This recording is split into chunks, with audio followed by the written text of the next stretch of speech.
welcome back to AR77. This is kind of a follow-up video really to the one I made a couple of days ago. I think I've called it Budget Blasters or something equally imaginative. This is kind of, I wanted to look at where you might go next. In that video we looked at kind of what I would call entry-level replica pistols. Whether you're interested in shooting them or not, actually, you might just want to collect them because they look the part and they feel the part, and that's where your interest kind of begins and ends.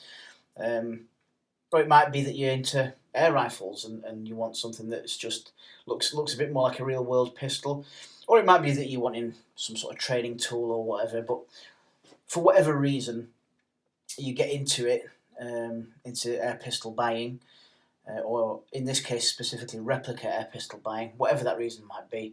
We looked at kind of entry-level pistols, so I kind of moved beyond the very cheapest. Nothing wrong with them, but we sort of started at an entry level that I thought was a bit more appropriate, which is kind of up to the £100 mark. We looked at things like the Glock 19. We looked at the KWC Sig Sauer SP 2022. There was another one. There was another one on that video as well, which I've completely forgotten now. But today I want to look at next level. And for me, I think tier 2 pistols are more like this. So you're looking at over the £100 mark, certainly in the UK. Maybe between 100 and 130, possibly 140 quid for these. And this really, this sort of level, this tier for me is all about where you're willing to make compromises, because they're not a lot more expensive than the lower tier. If we're going to look at it in that way, they've got more functionality, you might say, so they're a bit closer to being a full-on, fully working replica. But there is always a compromise to be made, in my opinion, with this type of pistol. So, for instance, like the Glock 19 that we looked at in the other video, that was all fixed slide. There's no blowback or anything like that, and you kind of know what you're getting. And the plus side of that is obviously you're getting more CO2, but it doesn't give you that blowback. And for a lot of people, a lot of us, that blowback is quite an important aspect. We like the feel of that. So let's have a look at this pistol. This is, for my money, this is one of the most attractive pistols in my collection. I really like the look of the Smith & Wesson MP here. This is a kind of pretty accurate version of the sort of the Model 2, the second version of the MP 9 in this case. Really nice. It's got full metal slide. It's got polymer body or polymer sort of frame, if you will, which is accurate to the real deal. It's got really nice sights. You've got white dots at the front and rear. So far, so good. You've got a full size drop-out magazine like that. That's fully metal. That's a weighty piece as well. Houses the CO2 and the BBs in there. Pretty straightforward to load up. You just slide it back down, push it over to one side, and you load your BBs in through the top. So that's pretty straightforward. Nice thing about this is it's got kind of a closed off bottom end there. That little sort of tab at the bottom closes off the mechanism for the CO2. So really nice. So far so good. It is blowback, so it will kind of reciprocate. The slide will blow back every time you fire the pistol, and it will lock back after the last shot. So once you've finished your last BB and you're out of ammunition, it will lock back in that position.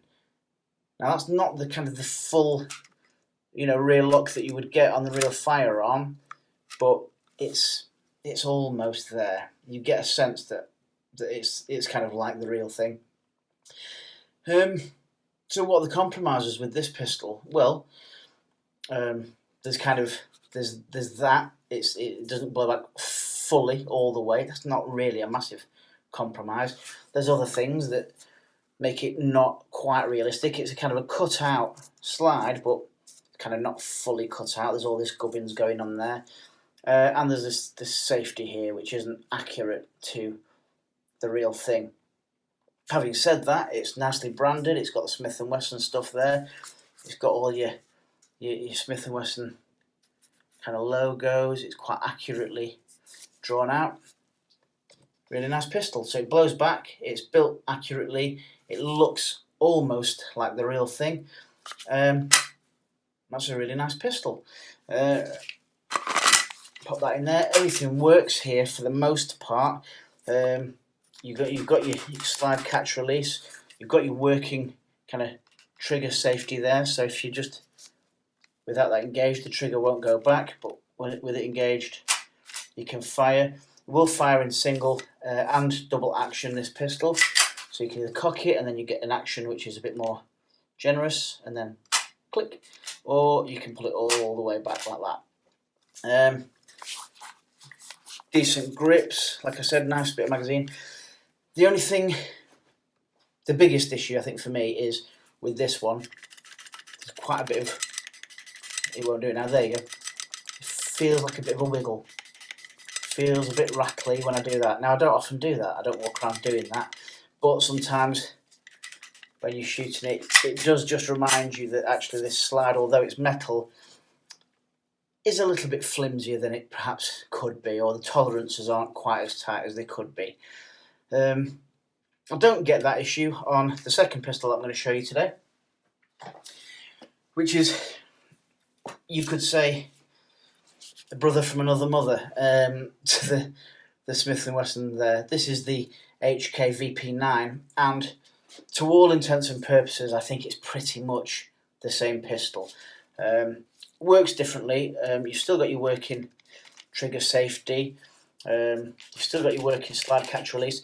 You can't take either of these pistols down, by the way. You can't field strip either of these, so that although you've got your kind of takedown levers on both of these pistols, they're not actually kind of functional takedown levers. So that's another compromise, I guess, if you want to call it compromise. But everything else works here. This is a slightly different mag release, but on this one it's kind of there on the trigger guard. Same sort of mag. In fact, let's just have a look at that. That's the mag from the Smith & Wesson. They're pretty much identical. I would say, to all intents and purposes, they're the same mag. They might be slightly different ways that they are held in the pistol, because I don't think they are interchangeable. Let's see. That doesn't want to sit. You can't see it, can you? That doesn't want to sit true in there. Doesn't want to go home. You can see the difference in the bottom of them here. There's some differences around the bottom there, so they're not interchangeable. But in terms of from that bit up, I would say that they are pretty much identical.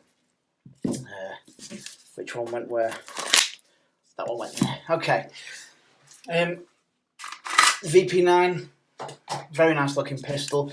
One of the best, most tactile pistols I think I have. I think that grip is really something else. It feels really good in the hand, that does. And you don't get the same level of wobble as you do with the Smith & Wesson. It's still there a little bit, but the tolerances feel a lot better on the VP9. Again, really nice sight picture, really good, that 3-dot kind of sight. Again, when the slide is back, if I look that up for you, you can see that there's still stuff going on there. It's not fully cut out, but you can kind of see all the way through, which is nice. Yeah, I showed you that. There's another pistol that's in this sort of tier that I think is also very similar to these two, but if you want something a little bit different, you might want to consider that little puppy. This is the Glock 19X. Now this has the added benefit of this kind of safety here, where you can totally disactivate or deactivate the pistol. But once again, you know, you've got your slide catch release there. That does work. It holds the slide back. takedown lever doesn't work, although because of the kind of colour, the coyote brown, or I don't know if it's that or if it's tan or full dark earth, but I think it's one of the three. That stands out because it's black. It doesn't do anything, but it's a nice to have. Again, you've got your working trigger safety there, and again you've got your full-size metal drop-out magazine with the kind of the branded tab on the bottom. And what do you know it? What do you know? Let's have a look. VP9.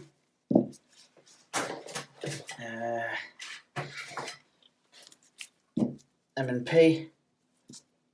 Much of a muchness. So these are all Umarex guns, all Umarex pistols. So that gives you some idea as to why they are so similar. They're obviously just using the same mag over and over and just changing the kind of proprietary bits at the bottom to make them relevant to each pistol. Fair enough, fair dues, I say. A really nice pistol, the Glock. Again, you get these sights as it should be. Metal at the top, plastic everywhere else, or polymer, or whatever you want to call it. Really nice pistol. You're gonna spend some CO2 using that blowback function, but actually, if the blowback is a big part of your pleasure of ownership, then that's no big loss, really, is it? If that's one of the reasons you want these, I've put the wrong one in the wrong one, haven't I? If that's one of the reasons you want one of these pistols, is so that it feels like it's reciprocating like the real pistol, getting you used to feeling that movement in your hand, perhaps, then you're not going to worry too much about losing a bit of CO2 there. So any one of these three, I think, would be perfect if you wanted something with a bit more functionality, for not an awful lot more money. You just save up a little bit longer and you're going to get one of these pistols. You're going to spend a bit more CO2 because you've got the blowback function, but you do have that blowback function. And you could argue that because it's not a full-length blowback, the slide's not going as back as far as it could possibly do in the real pistol. That's saving some of your CO2. It's not having to throw it all the way back.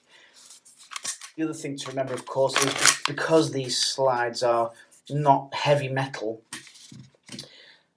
it's not a lot of force to throw it back. So it's not taking an awful lot from the CO2 to do that. Taking some, sure, but not an awful lot. I don't think you'd be disappointed with any one of these pistols. And they all look really nice. They all look the part. Like I say, I particularly like the... just arrange them a little bit. I particularly like the M&P, but a Glock's a Glock in it. That's a nice pistol right there. But what about the VP9? You know what I mean? This is the problem when you start getting into it. You start going, do you know what? They've all got a place. They've all got a place. As has this. It's another consideration I'd make. This is my Walther PPS. I've had this for a long time, for Yonks, as a lot of us say. This is a really nice pistol as well. It's got all the markings and things. It doesn't come with the laser. That's just an additional extra that I've just slapped on there at some point. Again, really nice white dots. Whereas the compromise here, because it feels pretty solid, there's no rattle there. It's even got this handy little tool here to tighten your CO2 up. So no separate Allen key required there. It's blowback, so again, single action pistol there. Got the working safety on the trigger there, trigger safety. I think probably the compromise in this pistol is the magazine itself, which is, again, it's a trigger guard kind of release, but it's just a stick mag. It is metal, covered in oil there. It is metal, but it is just a stick mag, so that might be your compromise in this one. You might go, actually, I want to feel like I've got that full size drop-out metal magazine, but in a pistol this narrow and this kind of compact, I think that's really good. I think it carries about 17, maybe 18 rounds in that. I might be lying, but I've not used that for a while, but that used to be one of my kind of favourites to bring out and shoot. I'll have to play with that a little bit afterwards. And that's it, kind of kind of from in terms of tier 2 pistols, that's I think what you can expect. There are other kind of notable mentions, like I've done a review on a pistol called the 1911 the Spartan, the Sig Sauer 1911 Spartan, and the Max Michel is pretty much the same pistol, which I don't currently own. But that's another, the compromise there again is full metal pistol, blowback and everything, nice and powerful, but it does have a stick mag, a plastic stick mag actually for the Spartan and for the Max Michel, and that feels a bit more flimsy. All of these pistols have things that you would like to have. You've got nice recessed barrel there. Again, a bit of a recessed barrel on the Walther. Same with your Glock. So there's a they look cool. They look like good replicas. I think that's all there is to say really about what I would call tier 2 pistols. If you want that blowback action, you want a bit more functionality and a moving slide, I think that's the direction to go in. Any one of these would be suitable. Now, before I wrap up on a video which is probably already too long, where are we at? 15 minutes plus. I can already hear the comments from people. I've already seen some comments from people about another pistol, a pistol close to my heart, and it is, as I'm sure you're aware, this little puppy, the KWC 1911. In this case, it's the Remington 1911 RAC. Very well worn, very often shot. Where does this fit? Does this fit tier 1? Does this fit the budget blasters, the entry level ones? Brand new, I would say no, because brand new, I think you'd be hard pushed to find one of these for £100 or less.